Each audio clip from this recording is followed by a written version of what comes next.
이 강의의 세 번째 제목인 문재인 정부의 대북 정책의 진단과 대응 방향 제시를 설명하고자 한다. 위 문 대통령의 대북 정책의 구상은 전문가들이 보는 견해로 2017년 한국이 사실상 북한의 핵과 미사일 보유국으로서 게임 체인지가 된 상황에서 대량 살상 무기를 남한이 머리에 이고 있고 국제사회가 평양을 고립하고 경제 제재를 가하는 상황에서 한반도 평화 구상과 남북경제연합의 가능성과 한반도 비핵 평화 구상은 5년 전인 2012년과 2년 전에 제시한 구상으로 희망사항 내지 청사진이고 실현 가능성은 매우 희박하다고 본다.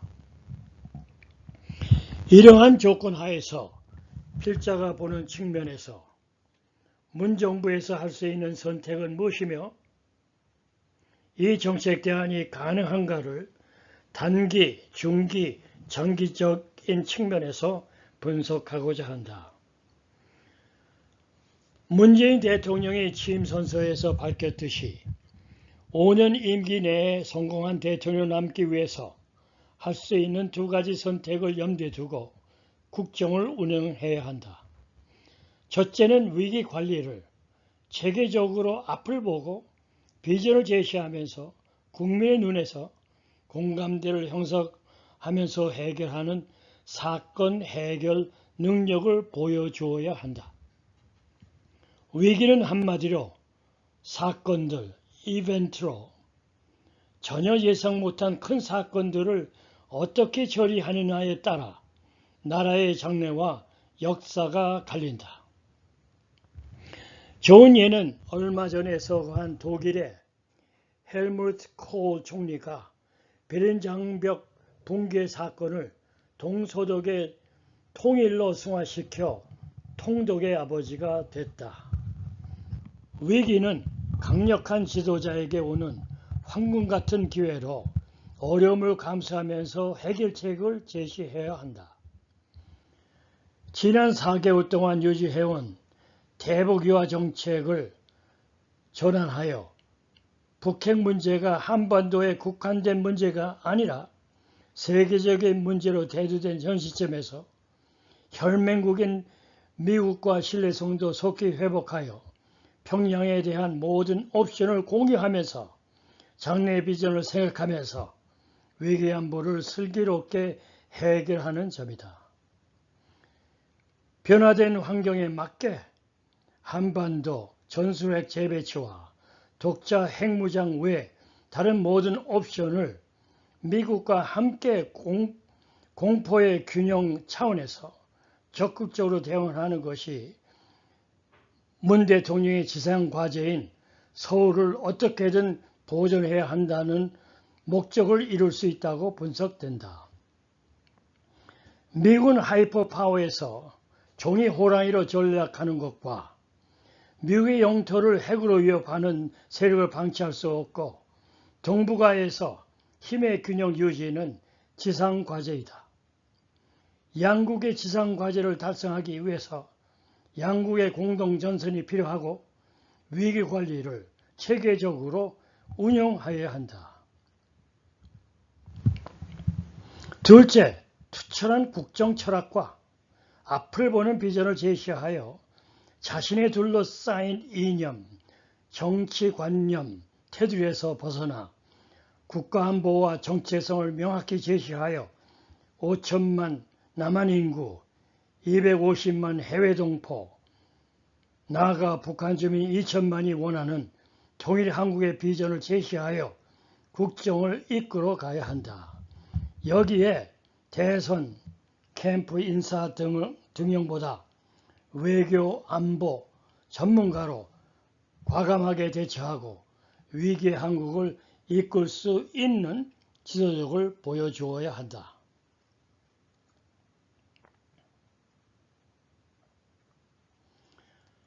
위 두 가지 선택을 염두에 두고 문 정부의 대북 정책은 단기적으로 남한의 선진국 입구에서 갈팡질팡하는 것을 멈추고 선진국 대열에 들어가도록 임기 내 총력을 가해야 한다. 또한 단기적 틀에서 미국과 중국이 코리아 패싱의 빌미를 제공하지 않도록 중간자 역할을 현명하게 유지하되 신외교 안보 패러다임 측면에서 위대한 한미동맹을 격상시켜야 한다. 이 말은 같은 동맹이라도 편승의 원칙을 활용하여 늦게 시작이나 동일한 시기에 맺은 동맹보다 편승하여 한 차원 높은 한미동맹을 맺어 위대한 동맹을 맺는 것을 의미한다. 예컨대 미국이 한반도와 한국이 필요한 존재로 부상시키면서 필요하다면 주한미국 28,000명 주둔비 1억 달러, 트럼프 대통령이 주한미군 주둔비를 100%를 부담하면서 통일 한국의 필요성을 인식시키며 동아시아에서 필요한 존재로 부각시키는 점이다. 여기서 필자가 이 강의에서 주장하는 점은 편승 효과의 개념을 활용하는 것이다. 편승 효과는 밴웨건 효과, 어떤 선택이 대중적으로 유행하고 있다는 정보를 인하여 그 선택에 더욱 힘을 실어주게 되는 효과를 말한다. 이 개념을 국제관계론으로 설명하면 한 국가가 중대한 외적 위협에 처했을 때 그 위협의 근원이 되는 세력과 제휴하는 것을 말하며, 즉 취약한 국가가 상대적으로 우세한 국가의 불평등한 교환을 수반한 복종적인 역할을 수행하는 것이다. 다시 말해 우월한 강대국의 압력에 굴복하거나 불평등한 조치를 수행함을 의미한다. 이 개념을 남북한에 적용하면 뒤늦게 시작한 한국의 현대자동차 산업과 삼성전자 제품이 미국의 자동차와 전자품을 뛰어넘듯이, 또한 북한의 핵과 미사일이 오늘에 가공할 만한 핵미사일 보유국이 되듯이 세계 여러 동맹국가 가운데 편승 효과의 원리를 활용하여 하이퍼파워 미국과 위대한 동맹 관계를 유지하여 통일 한국까지 달성하도록 신외교 안보 패러다임을 짜라고 제언하는 바이다.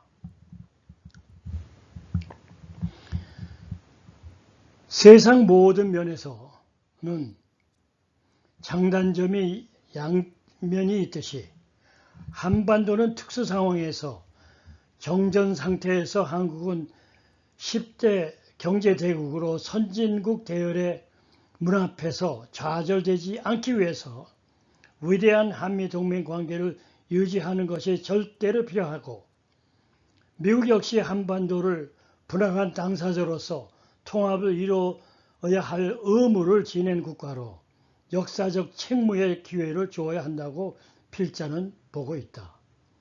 국가 간 외교 안보도 비즈니스 딜처럼 생각하는 트럼프 대통령은 서로 주고받을 것이 우리보다 더 많은 중국, 일본과 함께 남북한 통일로 연결될 수 있는 지정학적 사건마저 우리를 제쳐두고 코리아 패싱을 이들 주변 강대국과 직접 딜할 수 있다고 봐야 한다.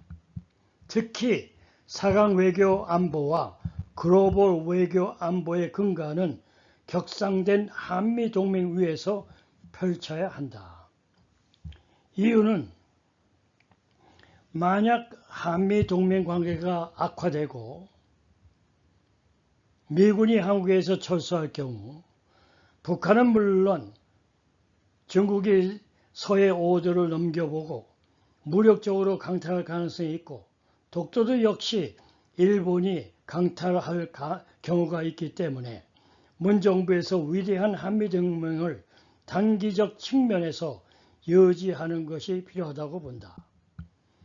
김정은은 핵무기라는 대미 전쟁 억지력을 확보하는 데 성공했다. 그는 더 큰 도박에 나서서 북한의 대남 도발을 기하급수적으로 커질 가능성이 높다.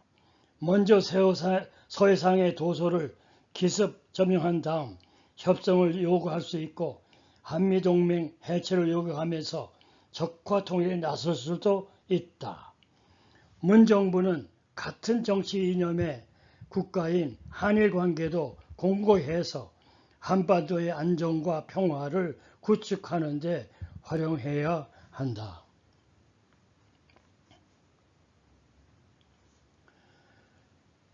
중기적 틀에서 문정부는 국력 신장에 몰입하여 다국적 기업의 자체 개혁과 국가적 차원으로 국력 신장에 도움이 되도록 권장해야 한다. 잘못된 일방적인 사고에 기초한 다국적 기업 죽이기는 스톱하고 장려하는 정책을 수행해야 한다. 현재 한국은 주수입 원인 해운이 망했고 조선이 기로에 서 있고 자동차도 서서히 세계에서 경쟁력을 잃고 있고 삼성이 장악하고 있는 전자와 반도체도 어려운 실정이다.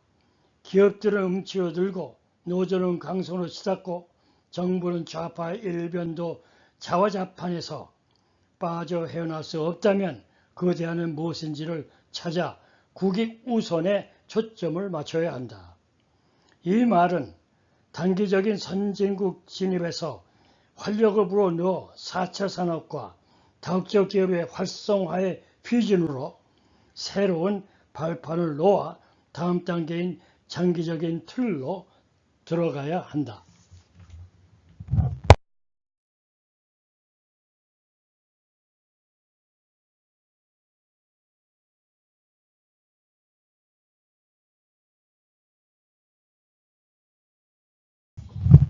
끝으로 장기적인 측면에서 통일 한국을 성취하도록 신한미 동맹 차원에서 기초와 초석을 마련해야 한다.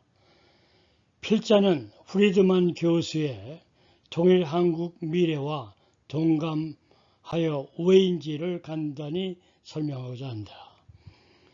미국 저명한 조지 프리드먼 박사는 코넬 정치학 박사로 1996년 설립한 띵탱크 스트래트포는 미 국방부를 포함한 각국 정부와 포춘 500대 기업이 주고객이고 20세기 앞에 일어난 코스포 전쟁을 예측하여 미 국방부에서 얼리버드 별명을 가지고 있고 아시아 외환 위기를 정확하게 예측한 바 있어 세계경제포럼은 연내 행사에서 스탠포드의 보고서를 공식 배포하기도 했다. 프리드만 교수는 그의 100년 후 Next 100 Years를 출간하여 동아시아 한일 중 3국의 미래를 예견한 바 있다.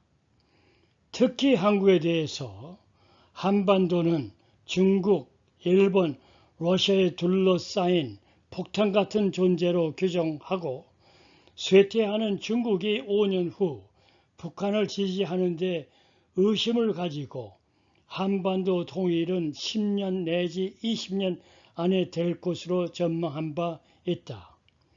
그의 논리는 한국인들이 원하는 일인지는 모르지만 한국은 북한 문제를 다룰 때 미국의 도움이 필요하고 통일 후 금융 문제가 닥칠 때 더욱 그렇다고 말했다.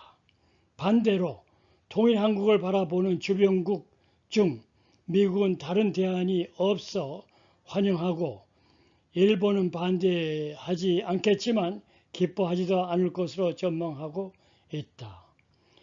한국은 북한의 붕괴가 그동안 이룬 경제 성과를 무너뜨릴 공포가 있지만 한국은 역동적인 국력을 보유하고 있는 것을 보고 북쪽에서 무슨 일이 발생하든 국력을 유지할 것으로 보고 있다. 그는 통일 후 10년은 고통스럽겠지만 길게 보고 북한의 땅과 자원, 값싼 노동력에 남한의 기술, 자본, 리더십이 합쳐지면 시너지가 발생하여 강대국이 될 것으로 보고 있다. 그의 늘 통일 한국이 이루어졌을 때 만주가 어떻게 되는지이다. 중국은 내부를 통제하기에 바쁘고 러시아도 극동에서 영향력이 약화되고 일본은 거리가 멀어 통일 한국이 되면 만주 지역이 큰 기회를 제공할 것으로 보는 것이다. 강대국이 된 통일 한국은 일본엔 가시같은 존재가 되고 죽일 정도는 아니지만 충분한 위협 존재가 되는 것으로 보는 점이다. 그는 향후 10년간 서태평양 지역에서 한국은 미국의 가장 강력한 협력국으로 부상함도 예측하면서 역사적 배경 문제로 한국은 일본을 경시하고 중국을 불신하며 미국과 편안한 관계는 아니지만 일본이 강해지고 중국이 약해질 때는 한국은 미국이 통일 후에도 필요하다는 논지이다. 반면에 미국도 일본과 중국의 균형을 맞추는 차원에서 한국에 의존할 것이라고 내다보고 있다. 왜는 한국은 상당한 규모의 기술 중심지가 되어 중국의 위기를 극복하기 위해서 한국의 기술을 갈망하고 미국은 기술 이전에 대한 부분적 통제권을 확보함으로써 중국에 대한 영향력을 증가시킨다는 점이다. 아주 신선하고 논리적인 면이 각별해 보이고 필자가 한반도 통일론 결론에서 지적한 것과 유사해서 필자의 통일 한국의 미래 전망을 간단추려 보려고 한다. 필자는 2012년 5월 10일 박영사에서 한반도 통일론 개정판을 출간한 결론에서 통일 한국이 2025년에 달성하기 위해서 다음과 같은 결론을 맺은 바 있다. 통일 한국은 현재 가능한 것이 아니라 미래에 가능하기 때문에 예측하기가 어렵고 이러한 성격 때문에 통일에 대한 의구심도 품게 되는 것은 사실이다. 미래 예측이 어려운 이유는 통일 과정과 유형이 유동적이고 남북한 통일에 관련된 국제환경의 변화가 심하고 미래라는 일반적 특성이 불확실한 점이다. 이러한 상황에서 통일에 대한 의구심은 민족사적인 차원에서 반만년에 유구한 역사적 단일국가 전통에서 잠정적이고 인위적인 분단은 민족적 전통성에 부합하지 않는 현상, 정치안보 차원에서 냉전시대에서 탈냉전시대로 그대로 분단을 유지하는 불균형적 정세와 시대의 흐름에 역행하는 점, 사회경제 측면에서 이산가족의 고통과 탈북자의 고통 내지 북한 주민의 참상과 21세기 디지털 시대의 선진민족으로 도약하는 어려운 점을 포함한다. 그러나 이러한 상황에서 통일 한국을 추구하는 가치, 기대와 희망은 하나의 엔진이 되어 이성적 통찰과 분석 또는 과거에서 어려운 현실을 기초로 분석하여 통일 한국을 단기, 중기, 장기적 차원에서 제시하였다.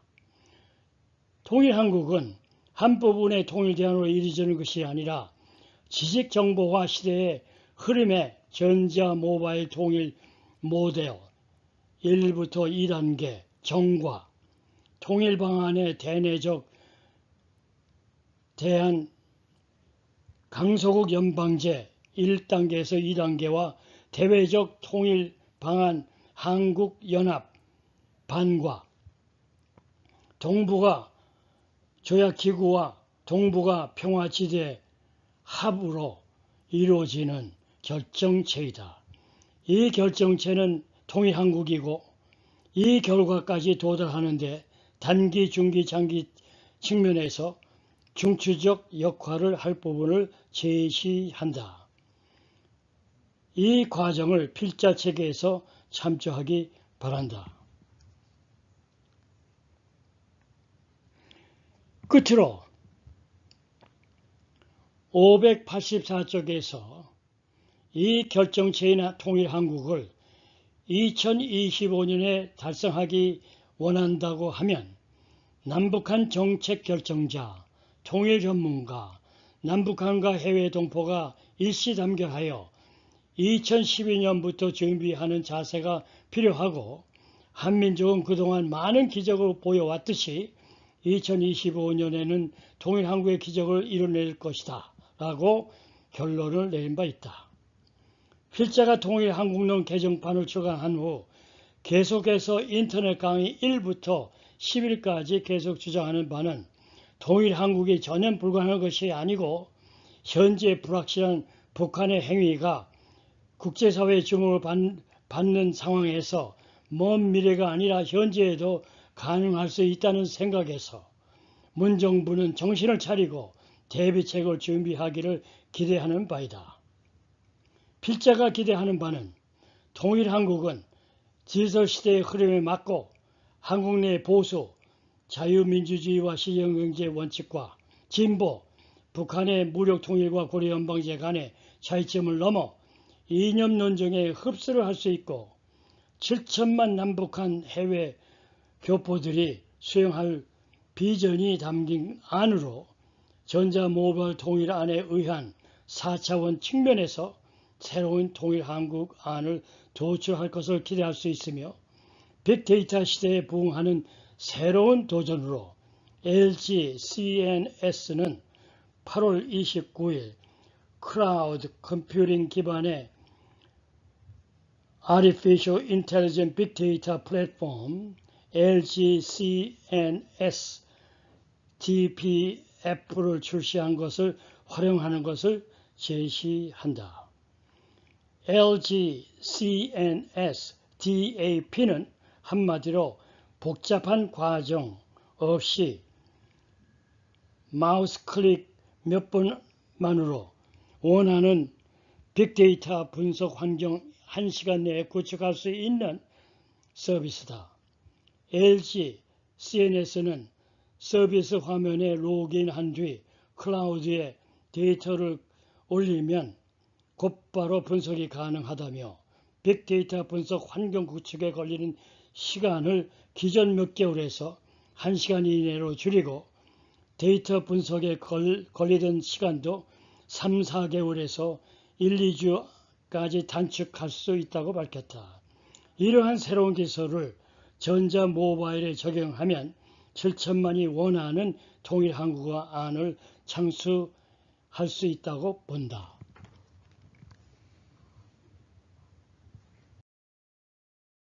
이 강의의 네 번째 결론을 맺고자 한다.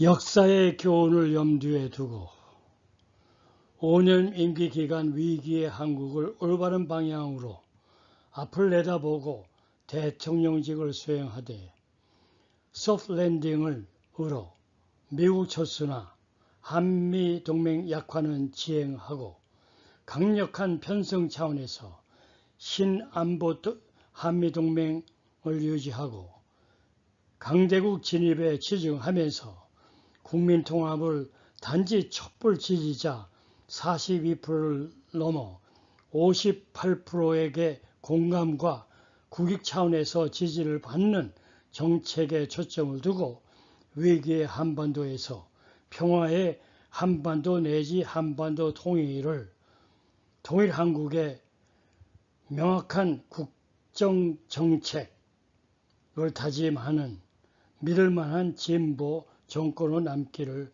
기대해 본다. 자신이 국민 앞에서 지적하듯이 정권은 일시적이지만 조국은 영원한 것이라면 자신의 임기 동안 뼛속까지 자신을 도와준 진보 진영에 보온하기보다는 보다 더 높은 조국을 지키기 위해서 단기적으로 위기 한반도를 8천만 한민족의 운명이 걸린 위기를 신한미동맹 관계를 유지하면서 중기적으로 국력 증강을 위한 과감한 정책을 수행하고 장기적인 통일한국의 비전을 발표하여 진보 진영에서 대두되는 잘못된 통일관을 잠재우면서 앞으로 전진하라고 제언하는 바이다. 다시 말해서 통일한국이 되면 세계 강국 5위에 오를 수 있다는 논리는 경제적 측면과 지리적 남북한 측면에서 영국, 남북한 인구 면에서 독일, 남북한 군사적 측면에서 프랑스, 편승 효과를 유지하는 신한미동맹 유지 때문에 세계의 5등 국가가 될 수 있으며 통일한국민은 강대국 시민이 될 수 있는 새로운 통일국가 비전을 가지고 행동할 때이다. 냉전 시대와 탈냉전 시대에 있었던 독일 통일 공산화된 월남의 컴플렉스에서 벗어나 디지털 시대에 맞는 통일한국을 생각하면서 이념, 정파, 정권 쟁취를 넘어 한민족의 소원을 푸는 정권이 되기를 기대하면서 이 강의를 마친다.